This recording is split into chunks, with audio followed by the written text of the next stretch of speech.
माफ कीजिएगा, आप अंदर नहीं जा सकते। मैं क्यों अंदर नहीं जा सकता? ऐसे अंदर कैसे जा सकते हैं? ऐसे तो कोई भी आएगा कहेगा मैं अंदर चला जाऊं, मेरे दोस्त आएंगे मुझे कहेंगे मैं चला जाऊं, लेकिन ये प्राइवेट पार्टी है, आप इस तरह अंदर नहीं जा सकते। क्या बेवकूफी की बातें कर रहे हो? कोई वजह है तो बताओ मुझे। अंदर जगह नहीं है या सिर्फ मेंबर अंदर जा सकते हैं?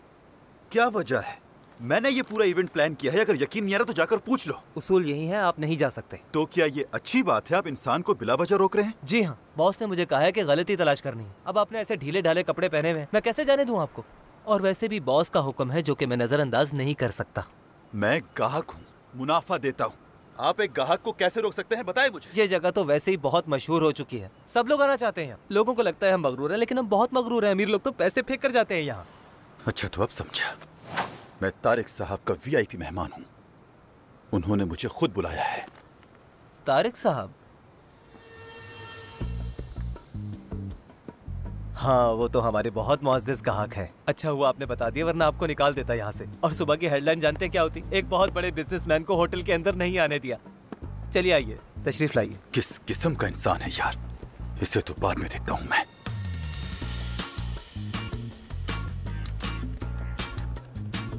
और अब तो हमारे पास सूटकेस हैं जो बहुत कीमती हैं।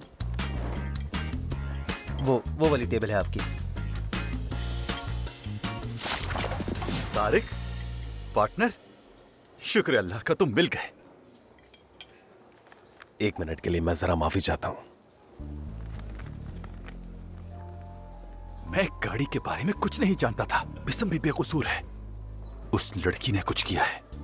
मुझे लग रहा है उन्हें अंदाजा हो गया था कि हम चाल चल रहे हैं। जब बिसम ने गाड़ी जीती, हम भी हैरान रह गए। फिराद, क्या तुम अपने इर्द गिर्द देख रहे हो? ये एक निजी क्लब है, किसी को ऐसी जिंदगी मैसर नहीं। इसलिए तुम्हारे इन मसाइल से मुझे कोई भी सरोकार नहीं है। क्यों हमेशा फजूल में मेरा वक्त बर्बाद करते हो? सबसे पहले अपने मसाइल को हल करो, फिर मेरे पास आना। आप बॉस के बेटे मरजान को तो जानते ही हैं, है ना? बाकी 3 भी उसी के साथ हैं। देखो फिराद, मैं यहाँ तुम्हें 10 लोगों से मिलवाऊंगा और तुम उनमें से कम 5 लोगों के साथ कारोबार करना चाहोगे। लेकिन पहले तुम अपनी कंपनी के मसाइल को हल करो, फिर मेरे पास आना, वरना मैं तुम्हें यहाँ से उठाकर बाहर फेंक दूंगा। अगर तोड़ना चाहते हो तो तबाह कर दो उन्हें, वरना तो तुम खुद टूट जाओगे मेरे भाई, खुद। मैं समझ गया तारिक साहब। मैं किसी ना किसी तरह उनका ग्रुप तोड़ूंगा और कोई रास्ता निकाल लूंगा।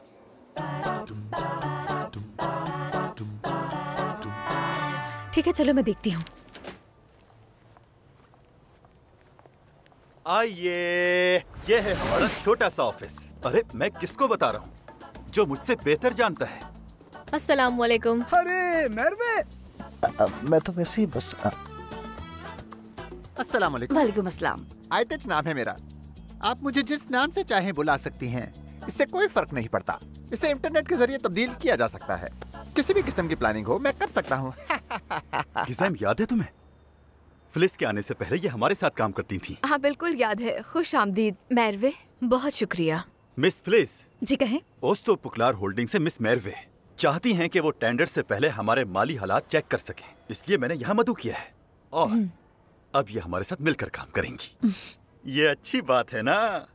ठीक है। मरजान कहाँ है? मरजान, मरजान, ओह मेरे खुदा, वैसे तो अक्सर वो यहीं पर होता है। खैर, उससे कहो कि हमसे आकर मिले। ठीक है। आइए।